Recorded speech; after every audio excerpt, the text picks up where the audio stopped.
मित्र हो, आपण मागच्या भागामध्ये विपणनाचं विपणनाचा अर्थ, विपणनाची संकल्पना समजून घेण्याचा प्रयत्न केलेला आहे. त्याच्यामध्ये आपण विपणनाची वेगवेगळ्या शास्त्रज्ञांनी केलेली व्याख्या देखील लक्षात घेतलेली होती. अनेक विपणन शास्त्रज्ञांनी विपणनाचा अर्थ काय सांगितलेला आहे हे पाहण्याचा आपण प्रयत्न केला होता. आपल्याला त्याच्यामध्ये आता आज थोडं पुढे जाता येईल आणि विपणनाचे साधारणतः ही संकल्पना अधिक आपल्याला विशद करता येईल. विपणनाचा अर्थ पाहत असताना आपण पाहिलं होतं, अनेकांच्या व्याख्या लक्षात घेत असताना टाउस्ली, क्लार्क आणि क्लार्क यांनी जी व्याख्या केली होती विपणनाची ती देखील आपण काल उल्लेख केली होती.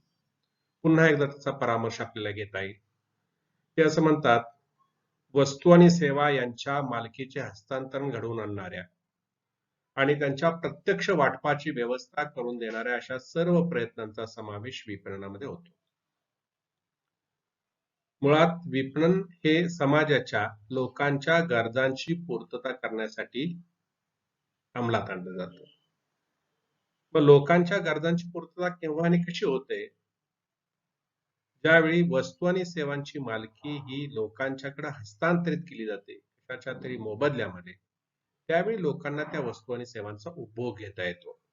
आणि म्हणून वस्तू आणि सेवांच्या मालकीचे हस्तांतरण घडवून आणणाऱ्या व त्यांच्या प्रत्यक्ष वाटपाची व्यवस्था उपलब्ध करून देणाऱ्या, म्हणजे लोकांना वस्तू आणि सेवा फक्त तयार करून चालत नाही, तर त्या त्यांच्यापर्यंत पोहोचवाव्या लागतात. त्याचं फिजिकल डिस्ट्रीब्युशन व्हावं लागतं.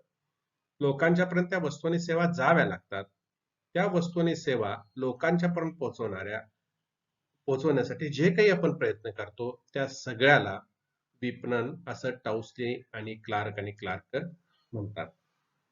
पुढची व्याख्या आपल्याला त्याच्यामध्ये इन्स्टिट्यूट ऑफ मार्केटिंग इंग्लंड यांनी एक व्याख्या केली होती. ते असं म्हणतात, ग्राहकांच्या क्रयशक्तीचा अंदाज घेऊन तिचे विशिष्ट वस्तू वा सेवेच्या प्रभावी मागणीमध्ये रूपांतर करण्याचे. ग्राहकांच्या क्रयशक्तीचा अंदाज घेऊन म्हणजे लोकांना वस्तू आणि सेवा हव्या असतात, पण सगळ्या हव्या असणाऱ्या वस्तू आणि सेवा खरेदी करू शकत नाही. तर कोणत्या वस्तू आणि सेवा ते खरेदी करतात? तर त्या ज्या घेण्याची त्यांची कुवत असते, त्यांची आर्थिक क्षमता असते, अशाच वस्तू आणि सेवा ते घेतात. म्हणून तुम्ही केवळ वस्तू आणि सेवा तयार करून चालत नाही, तर त्या वस्तू आणि सेवा ह्या तुम्हाला ग्राहकांच्या क्रयशक्तीचा अंदाज घेऊन तयार कराव्या लागतात. म्हणजे त्या लोकांना स्वीकारता आल्या पाहिजेत, ते घेण्याची त्यांची कुवत असली पाहिजे. पुढे ते असं म्हणतात, तिचे विशिष्ट वस्तू व सेवेच्या प्रभावी मागणीमध्ये रूपांतर करण्याच्या आणि नफ्याचे व अन्य उद्दिष्ट साध्य करण्यासाठी त्या वस्तू आणि सेवा अंतिम उपभोक्त्यापर्यंत पोहोचवण्याच्या सर्व क्रियांचे संघटन आणि संचलन करण्याचे व्यवस्थापनाचे कार्य म्हणजे विपणन. ही थोडी विस्तृत व्यापक व्याख्या आहे. ते काय म्हणतात की कशासाठी हे करायचं? ग्राहकांच्या क्रयशक्तीचा अंदाज घेऊन वस्तू कशासाठी तयार करायच्या? तर त्यामुळे आपलं नफ्याचं उद्दिष्टही साध्य झालं पाहिजे, त्याचबरोबर त्या वस्तू आणि सेवा अंतिम उपभोक्त्यापर्यंत पोहोचवल्या पाहिजेत, उपभोगासाठी पोहोचवल्या गेल्या पाहिजेत. आणि ह्या सगळ्या क्रिया पार पाडण्यासाठी सगळ्या क्रियांचं संघटन करणं आणि संचलन करण्याचं व्यवस्थापनात जे एक प्रमुख कार्य असतं त्याला विपणन असं म्हटलं जातं. पुढे जाऊन आपण कॉन्व्हर्स ह्युगे मिचेल यांनी देखील एक व्याख्या केली आहे. ते असं म्हणतात, उत्पादनापासून उपभोगापर्यंत वस्तू व सेवा पोहोचवण्याच्या क्रियांचा विपणनात समावेश होतो. म्हणजे वस्तूचं उत्पादन करायचं आणि ते उपभोगापर्यंत म्हणजे ग्राहकांच्यापर्यंत पोहोचवायचं, त्यासाठी ज्या ज्या क्रिया पार पाडल्या जातात त्याला विपणन असं म्हटलं जातं. पुढे ते असं म्हणतात, स्थान, समय व मालकी उपयोगितांची निर्मिती करण्याचे कार्य करणारे ते अर्थशास्त्राचे एक अंग आहे. ते असं म्हणतात, विपणन ही एक आर्थिक क्रिया आहे. ते काय करते तर वस्तूला स्थान, समय आणि मालकी उपयोगितांची निर्मिती करते. स्थान उपयोगिता म्हणजे काय? वस्तू जिथं आवश्यक आहे तिथं पोहोचवणे. समय उपयोगिता म्हणजे काय? वस्तू ज्यावेळी आवश्यक आहे त्यावेळी त्या ठिकाणी पोहोचवणे. आणि मालकी उपयोगिता म्हणजे काय? तर वस्तू ज्यांना आवश्यक आहे त्यांना विनिमयाच्या बदल्यामध्ये वस्तूची मालकी उपलब्ध करून देणे. हे कशामुळे शक्य होतं? विपणनामुळे. म्हणून त्याला विपणन म्हणायचं असं त्यांचं मत आहे. आपण यांची व्याख्या लक्षात घेतली, पॉल मसुर यांची व्याख्या लक्षात घेतली. मॅकनेर यांनी सुद्धा एक चांगली व्याख्या केली आहे. ते थोडक्यात असं म्हणतात, समाजासाठी राहणीमानाची निर्मिती करणे आणि ते समाजाला प्रदान करणे. राहणीमान म्हणजे काय? आपण पहा, आपण म्हणतो की समाजामध्ये एखाद्याचं राहणीमान उच्च आहे, एखाद्याचं राहणीमान नीच आहे, कमी दर्जाचं आहे. ज्याचं राहणीमान जास्त असतं म्हणजे काय असतं, तर त्याच्याकडं अधिक भौतिक सुविधा असतात. म्हणजे राहण्यासाठी पक्कं घर आहे, घरामध्ये टीव्ही आहे, वाहन आहे, सगळ्या प्रकारच्या सुविधा असतील तर त्या माणसाचं राहणीमान उच्च असतं. ज्याच्याकडे वस्तू खरेदी करण्याची कुवत नसते तो काय करतो, कमी राहणीमानात. आणि म्हणून राहणीमान म्हणजे काय, वेगवेगळ्या प्रकारच्या वस्तू आणि सेवा ज्या लोकांना भौतिक समाधान देतात, अशा राहणीमानाची निर्मिती करणं आणि ते समाजाला प्रदान करणं म्हणजे विपणन होय. पुढे आपण डॉक्टर फिलिप कोटलर यांची काल व्याख्या लक्षात घेतली होती. विपणन ही एक अशी व्यवस्थापकीय आणि सामाजिक प्रक्रिया आहे की जिच्याद्वारे व्यक्ती आणि व्यक्ती समूह आपल्या आवश्यकता व गरजा भागवण्यासाठी मूल्य असणारी उत्पादनं तयार करतात आणि त्याचा दुसऱ्याशी विनिमय करतात. त्याला डॉक्टर फिलिप कोटलर काय म्हणतात, विपणन असं म्हणतात. या विपणनाच्या व्याख्या लक्षात घेतल्यानंतर त्याच्यावरून आपल्याला विपणनाची वैशिष्ट्ये काही लक्षात येतात. म्हणजे विपणनाचं पुढे जाऊन स्वरूप समजून घ्यायचं झालं तर विपणनाची वैशिष्ट्ये आपल्याला ठाऊक असणं अत्यंत आवश्यक आहे. विपणनामध्ये काय होतं, तर विपणनामध्ये पहिलं वैशिष्ट्य विपणनाचं सांगितलं जातं की याच्यामध्ये वस्तू उत्पादकापासून ग्राहकापर्यंत पोहोचवण्याच्या सर्व क्रियांचा समावेश हा विपणनामध्ये होतो. म्हणजे उत्पादन वस्तूचं करण्यापासून त्या ग्राहकांच्या पर्यंत पोहोचवण्यासाठी जेवढ्या जेवढ्या क्रिया आपण मागच्या भागामध्ये लक्षात घेतलं होतं की रिपन नावाचा शास्त्रज्ञ असं म्हणतो की या जवळपास 120 क्रिया आहेत. एवढ्या क्रिया वस्तूचं उत्पादन करण्यापासून वस्तू ग्राहकाला पोहोचण्यापर्यंत पार पाडाव्या लागतात. म्हणजे ह्या सगळ्या क्रियांच्या एकूण समूहाला विपणन असं संबोधलं जातं. विपणनामध्ये काय अभिप्रेत आहे, विपणनामध्ये वस्तूला बाजारपेठ मिळवणे, ती टिकवणे आणि वाढवणे अभिप्रेत आहे. बाजारपेठ म्हणजे थोडक्यात ग्राहक मिळवणे, तो ग्राहक टिकवून ठेवणे, ग्राहक समाधानी राहिला तर तो टिकून राहील, टिकवून ठेवणे आणि तो वाढवणे अभिप्रेत आहे. तिसरं वैशिष्ट्य सांगितलं जातं विपणनाचं, ग्राहकाचं महत्तम समाधान हा विपणनाचा मूलभूत आधार आहे. म्हणजे विपणन कशासाठी करायचं, तर विपणनामुळं ग्राहकाचं महत्तम समाधान झाला पाहिजे. म्हणजे लोक वस्तू आणि सेवा का खरेदी करत असतात, तर त्यांना एखाद्या मूलभूत समाधानापासून आपण वंचित आहोत असं वाटत असतं. ते समाधान मिळवण्यासाठी ते वस्तू आणि सेवा खरेदी करत असतात. पुढे जाऊन आपल्याला विपणन सांगता येईल वस्तूचं स्थान, समय आणि मालकी उपयोगितांच्या निर्मितीशी संबंधित असणारे हे कार्य आहे.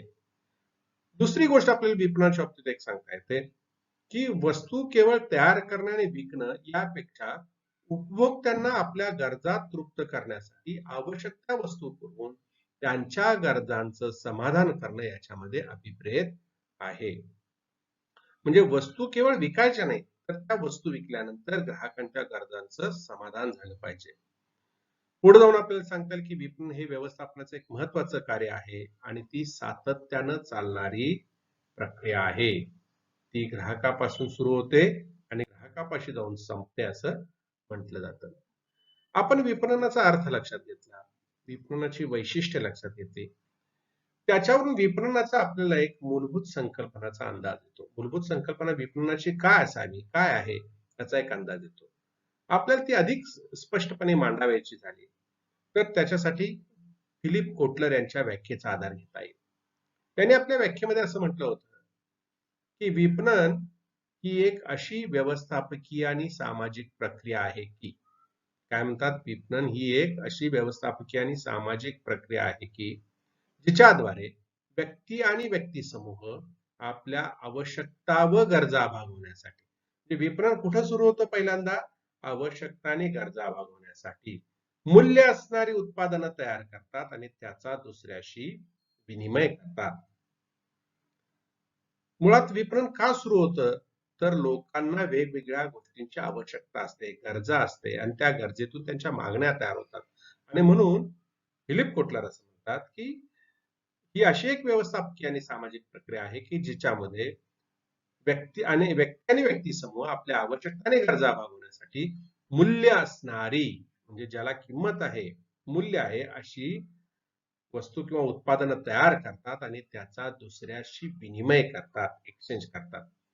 या व्याख्येवरून आपल्याला विपणनाची संकल्पना लक्षात येते. या संकल्पनेत सगळ्यात मूलभूत पहिल्यांदा काय, तर आवश्यकता, गरजा आणि मागण्या. आपण ह्या 3 गोष्टी आणि त्याच्यातला परस्पर संबंध लक्षात घेऊ. पहिली गोष्ट आवश्यकता. आवश्यकता म्हणजे नेसेसिटी. आवश्यकता ह्या मूलभूत असतात. व्यक्तीच्या प्रकृती धर्मातून तयार झालेल्या असतात, नैसर्गिक असतात. आपल्या काय आहेत? अन्न, वस्त्र, निवारा ह्या मूलभूत आवश्यकता. आवश्यकता म्हणजे काय, तर आपल्याला एखादी गोष्ट हवी असते. एखाद्या मूलभूत समाधानापासून आपण वंचित आहोत असं ज्यावेळी आपल्याला वाटतं, त्यावेळी ती आपल्याला आवश्यकता असते. आपण समजा एखाद्या वाळवंटातून जात आहोत, आपल्याला तहान लागली, आपल्याला पाण्याची आवश्यकता असते. ज्यावेळी आपल्याला वाटतं की आपण मूलभूत समाधान मिळालं पाहिजे, भर उन्हातून आपण चालत आहोत, आपल्याला डोक्यावर निवारा असावा असं वाटतं, आपण घर शोधतो, आपली आवश्यकता असते. बाहेरच्या वातावरणापासून आपल्याला आपल्या शरीराला इजा होण्याची शक्यता असते, म्हणून आपण कपडे वापरतो, कपड्याची आपल्याला आवश्यकता असते. त्या आवश्यकता ह्या माणसाच्या प्रकृती धर्मातून येतात आणि त्या सगळ्यांच्या सारख्या असतात. म्हणजे जशी मला भूक लागते, तहान लागते, तशी अन्य लोकांनाही लागते, इतरांनाही लागते, भारतातल्या व्यक्तीला लागते, अमेरिकेतल्या व्यक्तीला लागते, हिंदू व्यक्तीला लागते, मुस्लिम व्यक्तीला लागते. म्हणजे ती मूलभूत आहे, मानवाच्या प्रकृती धर्माशी निगडीत आहे, ती एकसारखी असते.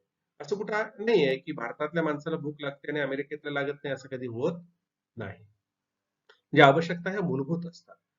आवश्यकतेतून माणसाच्या गरजा तयार होतात.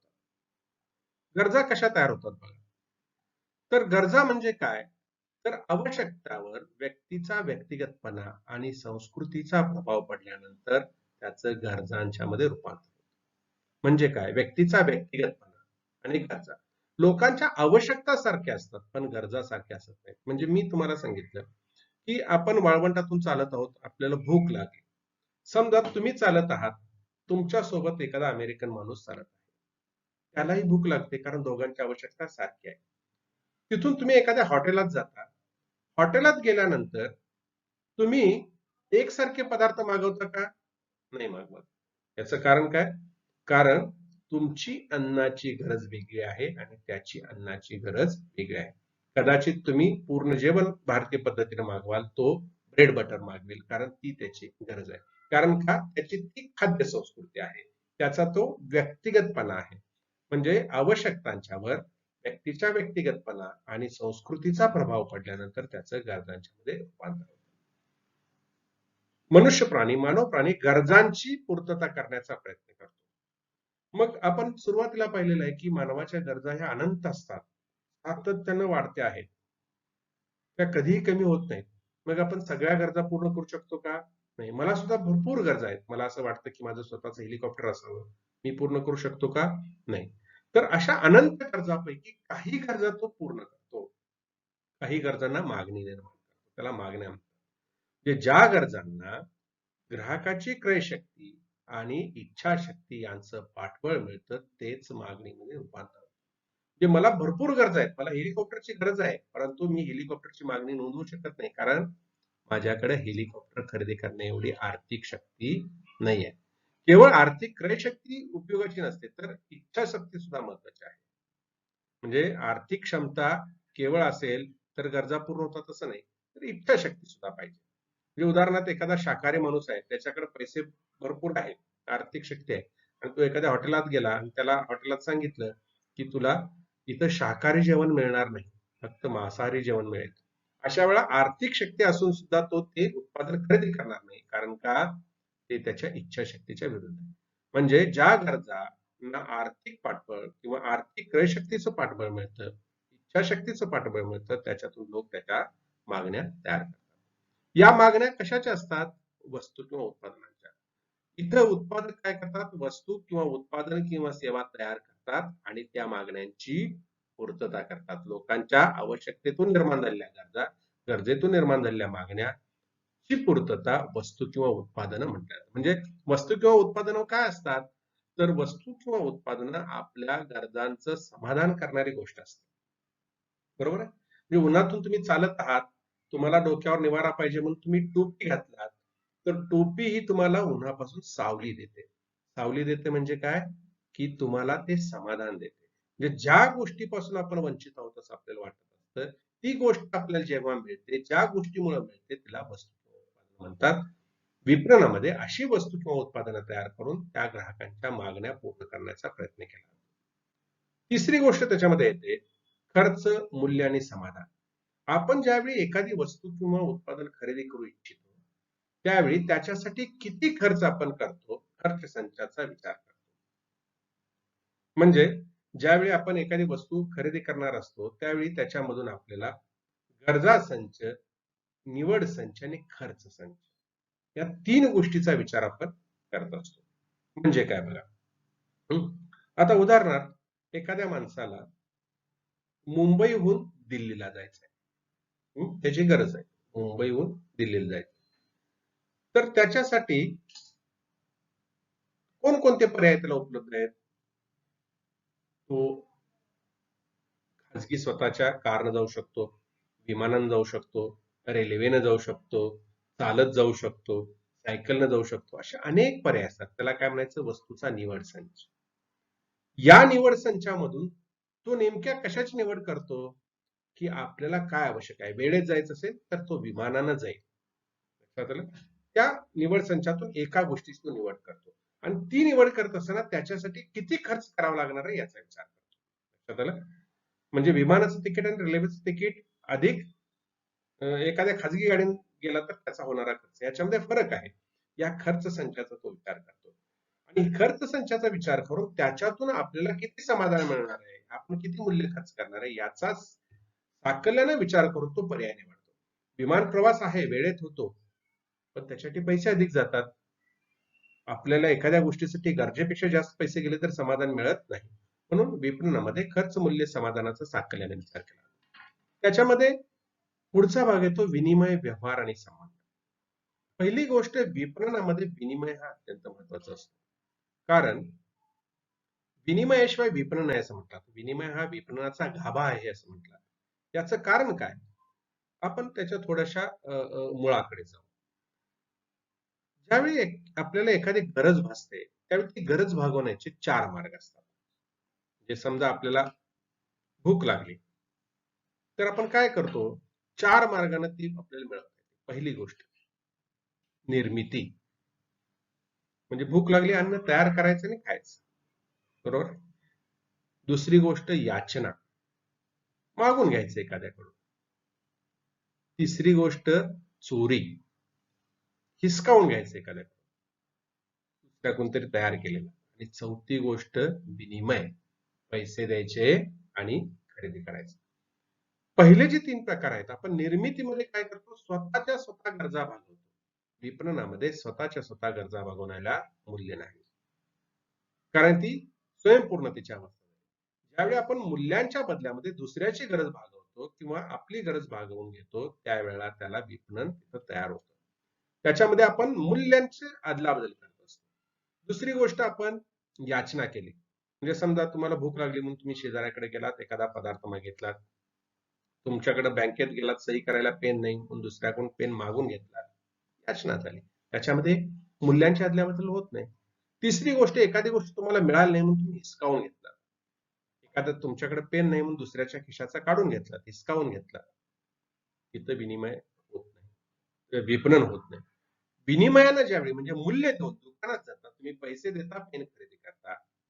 हॉटेलात जाता, पैसे देता आणि एखादा पदार्थ खरेदी करतात, त्यावेळी तुम्ही मूल्यांची अदलाबदल करता, विनिमय होतो आणि विनिमय झाला तरच विपणन होतं. विनिमय नसेल तर विपणन नाही.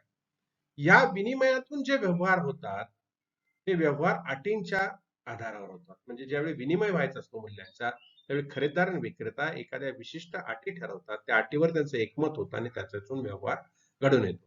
आणि असे सातत्याने व्यवहार घडले की त्या विक्रेता आणि खरेदीदाराचे दीर्घकालीन संबंध तयार होतात. त्या संबंधावर आधारित जे विपणन होतं त्याला रिलेशनशिप मार्केटिंग असं म्हटलं जातं. अलीकडे तो प्रकार जास्त आहे. पुढे आपण काळाच्या ओघात तो अभ्यासणार आहोत. पुढचा भाग, मग ह्या सगळ्या क्रिया कुठे होतात?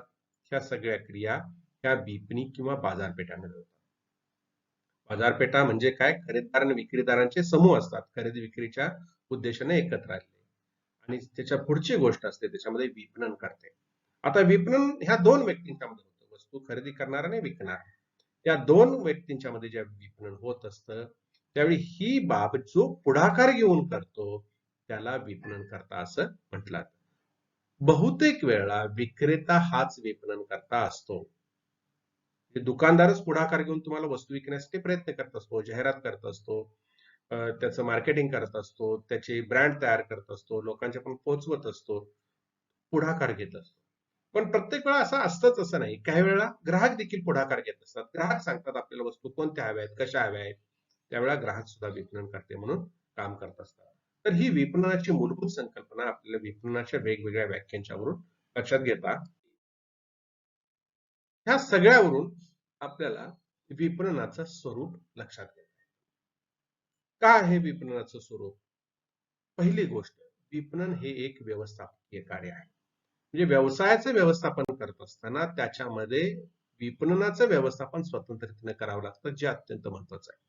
आपण व्यवसाय कशासाठी करतो, उद्योग कशासाठी करतो, उत्पादन कशासाठी करतो, तर ते उत्पादन ग्राहकाने घ्यावं, ग्राहकाने आपल्याला मोबदला द्यावा, त्याच्यातून आपल्याला नफा मिळावा आणि आपल्याला नफ्याची उद्दिष्ट साध्य व्हावी, म्हणून आपण कोणताही उद्योग व्यवसाय करत असतो. या उद्योग व्यवसायामध्ये जर हे उत्पादन ग्राहकाने घेतलं नाही तर आपल्याला नफा मिळणार नाही. म्हणून विपणनाचं व्यवस्थापन हे अत्यंत महत्वाचं असतं.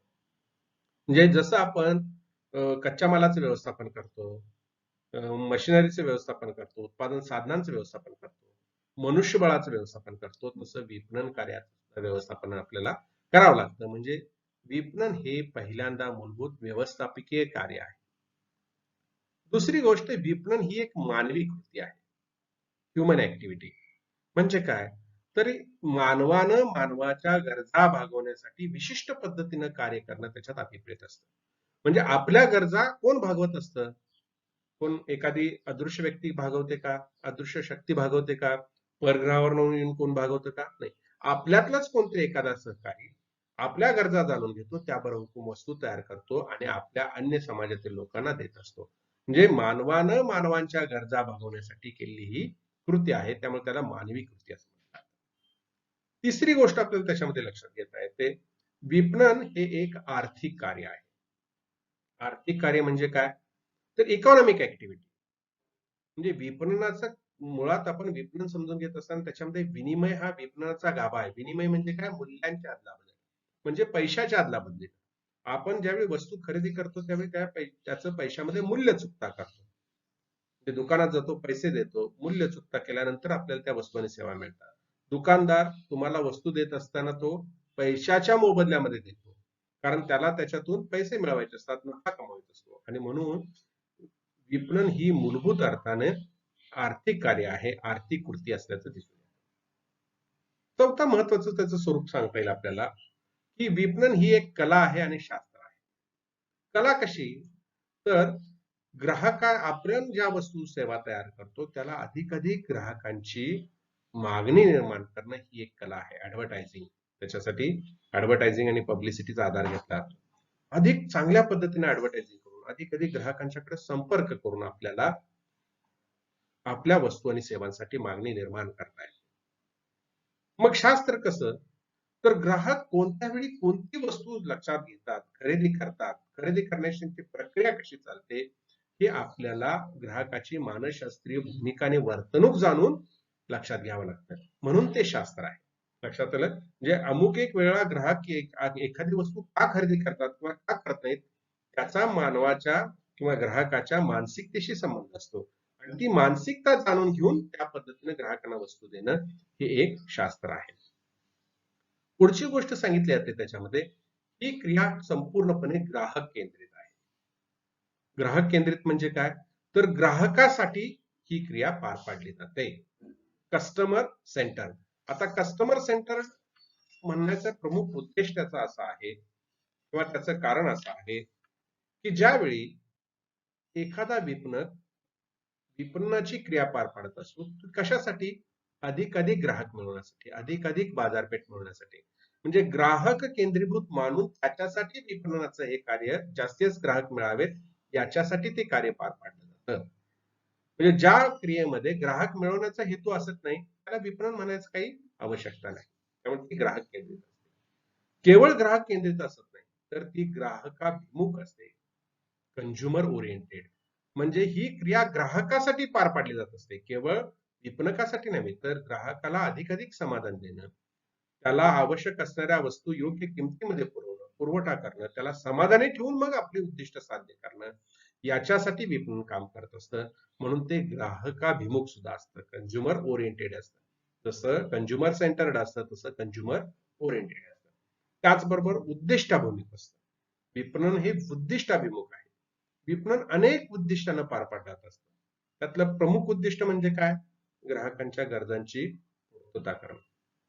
ग्राहकांच्या गरजांची पूर्तता करत असताना अनेक वेगवेगळ्या प्रकारचे व्यवसायाची उद्दिष्ट सुद्धा समोर येतात. समजा नवनवीन बाजारपेठांचा शोध घ्यायचा आहे, स्पर्धकांच्यावर मात करायची आहे, बाजारपेठांचा विस्तार करायचा आहे, अशी अनेक उद्दिष्ट त्याच्यामध्ये असू शकतात. म्हणजे विपणन ही क्रिया पार पाडत असताना अनेक उद्दिष्ट सुद्धा त्याच्यामध्ये लक्षात घेतली जात असतात. पुढचं महत्वाची गोष्ट, विपणन ही एक विनिमय प्रक्रिया आहे. विपणनामध्ये विनिमय महत्वाचा असतो, मूल्यांच्या आधारावर. जिथं विनिमय नसेल तिथं विपणन नाही. एक्सचेंज ऑफ व्हॅल्यू म्हणजे पैशाच्या मोबदल्यामध्ये वस्तू खरेदी विक्री करणं, तेच विपणनामध्ये ग्राह्य म्हटलं जातं. समजा तुम्ही कुठेतरी प्रवासाला गेलात, एखाद्या तीर्थस्थळाच्या ठिकाणी गेलात आणि तिथं मोफत महाप्रसाद आहे, त्या ठिकाणी जाऊन तुम्ही जेवण किंवा अन्न ग्रहण केला, तिथं विपणन होणार नाही, कारण त्याच्यासाठी तुम्ही पैसे दिलेले नाही. पण तुम्ही ज्यावेळी एखाद्या हॉटेलात जाता, पैसे देता आणि अन्न ग्रहण करता, त्यावेळी तिथं विपणन होतं, कारण तिथं तुम्ही पैसे देत असता, मूल्यांची अदलाबदल करत असता. तुम्ही त्या हॉटेल मालकाला पैसे देता आणि तो तुम्हाला त्या बदल्यात अन्न देतो. विनिमय प्रक्रिया. बाजारात तुम्ही जाता, दुकानदाराला पैसे देता, वस्तू खरेदी करता, एखादी सेवा खरेदी करता. त्यामुळे विनिमय प्रक्रिया विपणनामध्ये महत्वाची असते. विपणनाची ही प्रक्रिया सातत्यानं बदलते आहे. बदलती म्हणजे काय? तर वेगवेगळ्या स्वरूपात विपणनामध्ये सातत्यानं बदल होत असतात. म्हणजे विपणनाची उत्क्रांती आपण पुढे जाऊन जर पाहिली तर लक्षात येतं की सुरुवातीला विपणन ज्यावेळी शोधलं गेलं, ते विपणन आणि आजचं विपणन याच्यात जमीन आसमानाचा फरक आहे. याचं कारण असं, आज तुम्ही घर बसल्या कुठल्याही प्रकारची वस्तू केव्हाही कशीही खरेदी करू शकता. कशामुळं? Online marketing. पण ज्यावेळी विपणन ही प्रक्रिया शोधली गेली त्यावेळी ऑनलाईन प्रकार होता का? नाही. म्हणजे विपणनामध्ये काळाच्या ओघामध्ये विकासाच्या प्रक्रियेमध्ये अनेक आमूलाग्र बदल झाले आहेत. पण ती सातत्यानं बदलती प्रक्रिया असल्याचं मानलं जातं. It is a dynamic process. आणि पुढं उपयोगितांची निर्मिती करणं हे विपणनामध्ये महत्वाचं असतं. विपणनामध्ये आपण पाहिलेलं आहे की मिचेलनी काय व्याख्या केली आहे त्यांनी, की विपणनामध्ये उपयोगितांचे स्थान, समय आणि मालकी उपयोगितांची निर्मिती करणारं ते अर्थशास्त्राचं महत्वाचं अंग आहे. विपणनामुळे वस्तूला स्थान, समय आणि मालकी उपयोगितांची निर्मिती होत असते. हे विपणनाचं एक महत्वाचं कार्य आपल्याला त्या निमित्तानं लक्षात घेता येतं आणि त्याच्यावरून आपल्याला विपणन काय आहे हे लक्षात घेता येतं. विपणनाचं स्वरूप लक्षात घेतल्यानंतर मग विपणनामध्ये काय काय येतं, तर आपल्याला हा डायग्राम पाहिल्यानंतर लक्षात येईल की विपणनामध्ये या प्रकारच्या अनेक गोष्टींचा समावेश होतो. पहिली गोष्ट म्हणजे मानवाच्या गरजा ज्या ज्या आहेत, त्या गरजा भागवणाऱ्या ज्या ज्या गोष्टी आहेत त्या सगळ्या विपणनामध्ये. पहिली गोष्ट वस्तू, भौतिक अस्तित्व असणारी कुठलीही गोष्ट तिचं विपणन केलं जातं. म्हणजे उदाहरणार्थ अनेक प्रकार, हजारो प्रकारच्या वस्तू आपण वापरतो. उदाहरणार्थ टीव्ही आहे, फ्रीज आहे, मोबाईल आहे, कम्प्युटर आहे, लॅपटॉप आहे, फर्निचर आहे, घर आहेत, भौतिक अस्तित्व असणारी कुठलीही वस्तू. दुसरी गोष्ट, जशा आपल्याला वस्तूच्या गरजा असतात तशा सेवांच्या सुद्धा गरजा असतात. सेवा उदाहरणार्थ ज्या अदृश्य असतात, अभौतिक असतात, वैद्यकीय सेवा, मी तुम्हाला देत आहे हे शिक्षण असेल, प्रवास असेल, अशा अनेक प्रकारच्या सेवा, मनोरंजनाच्या सेवा असतील, व्यक्तिगत वैयक्तिक काही स्वरूपाच्या सेवा असतील, औद्योगिक सेवा असतील, अशा अनेक प्रकारच्या सेवा यांचं सुद्धा विपणन केलं जातं. त्यानंतर उपक्रम किंवा इव्हेंट, ते सुद्धा अनेक अनेक लोकांच्या आपण पोहोचवल्या जातात. उदाहरणार्थ एखाद्या ठिकाणी आपण पाहतो एखादा मेळा भरलेला आहे किंवा शॉपिंग फेस्टिवल आहे किंवा एखाद्या पुरस्कार वितरणाचा सोहळा आहे, इव्हेंट, त्याचं सुद्धा विपणन केलं जातं. त्यानंतर अनुभव, आपल्याला मिळणारा अनुभव वेगळा. उदाहरणार्थ तुम्ही डिझनीलँडला गेलात तर वेगवेगळ्या प्रकारचे तुम्हाला मनोरंजनाचे अनुभव उपलब्ध करून दिले जातात. अनेक प्रकारचे अनुभव घेण्यासाठी व्यक्ती काय करत असते, प्रयत्न करत असते. सिंगापूरमध्ये एक ॲक्वेरियम असा आहे की ज्याच्यामध्ये पाण्याखालच्या ट्यूब मधून तुम्ही जाऊन समुद्राखालची जीवसृष्टी पाहू शकता. हा एक अनुभव आहे. म्हणजे प्रत्यक्षात समुद्राखाली न जाता समुद्राखाली गेल्यानंतर कसं वाटेल, हा अनुभव तुम्ही त्याच्यातून घेऊ शकता. अनुभव सुद्धा आपल्याला मिळू शकतो विपणनामधून. विपणन त्याही गोष्टीचं केलं जातं. व्यक्तींचं देखील विपणन केलं जातं. मोठमोठे सेलिब्रिटी असतात, क्रिकेटपटू असतात, स्टार असतात, राजकारणी असतात, उद्योगपती असतात. अशा मोठ्या व्यक्ती सुद्धा स्वतःचं काय करतात, ब्रँड तयार करतात. स्वतःची प्रतिमा तयार करण्यासाठी विपणनाचा आधार घेतात. त्यानंतर प्लेसेस, स्थळे, वेगवेगळी पर्यटन स्थळे. उदाहरणार्थ केरळ. आज केरळ हे हॉट डेस्टिनेशन म्हणून ओळखलं जातं. त्याचं मोठ्या प्रमाणावर मार्केटिंग केलं जात आहे. ऑस्ट्रेलिया असेल, युरोप टूर्स असतील, त्या त्या ठिकाणचं आपल्याला मोठ्या पद्धतीनं मार्केटिंग पाहायला मिळतं. म्हणजे विपणन हे स्थळांचं सुद्धा केलं जातं. त्यानंतर मालमत्ता. मालमत्ता म्हणजे काय? रिअल इस्टेट, म्हणजे घरं असतील, शेअर्स असेल, स्टॉक असेल, अशा मालमत्तांचं देखील विपणन केलं जातं. संघटनांचं देखील विपणन होतं. म्हणजे एखाद्या संघटनेची प्रतिमा लोकांच्यापर्यंत पोहोचवण्यासाठी, संघटना लोकांना माहिती करून देण्यासाठी, एखादा राजकीय पक्ष असेल, एखादी धार्मिक संघटना असेल, एखादा उद्योग असेल, तर तो सुद्धा काय करतो, आपलं मार्केटिंग करतो. आपण एखाद्या राजकीय पक्षाला आपलं मार्केटिंग केल्याशिवाय, आपली भूमिका लोकांच्यापर्यंत जास्त पोहोचवल्याशिवाय राजकीय पक्षाला जास्त कार्यकर्ते मिळत नाहीत. एखाद्या उद्योगाला आपला ब्रँड तयार केल्याशिवाय त्याच्याकडे अधिकाधिक ग्राहक मिळत येत नाहीत, आकर्षित होत नाही. त्यानंतर माहिती. आपल्याला माहिती आहे की आता सध्याचं जग हे माहितीचं जग म्हणून ओळखलं जातं. त्यामुळे माहितीचं देखील विपणन मोठ्या प्रमाणावर केलं जातं. म्हणजे आज अशी परिस्थिती आहे की तुम्हाला एखादा उद्योग चालवायचा झाला तर आवश्यक असणारी माहिती सुद्धा आज विकत मिळते, विकत घ्यावी लागते, प्रक्रिया करून घ्यावी लागते. म्हणजे माहिती जमा करून तिचं विश्लेषण करून आवश्यक त्याच्यातून निष्कर्ष काढण्यासाठी ही माहिती आपल्याला उपलब्ध करून देणारे सुद्धा संघटना आहे. त्यानंतर कल्पना, सगळ्यात शेवटी आयडिया. विपणनामध्ये असं म्हटलं जातं, आयडिया इज मनी. जे शेवटी काय विकलं जातं? वस्तू सेवा विकल्या जात नाही, तर कल्पना विकली जाते. वस्तू म्हणजे ही एक मुळात कल्पना आहे. म्हणजे ही मुळात ही एक कल्पना आहे.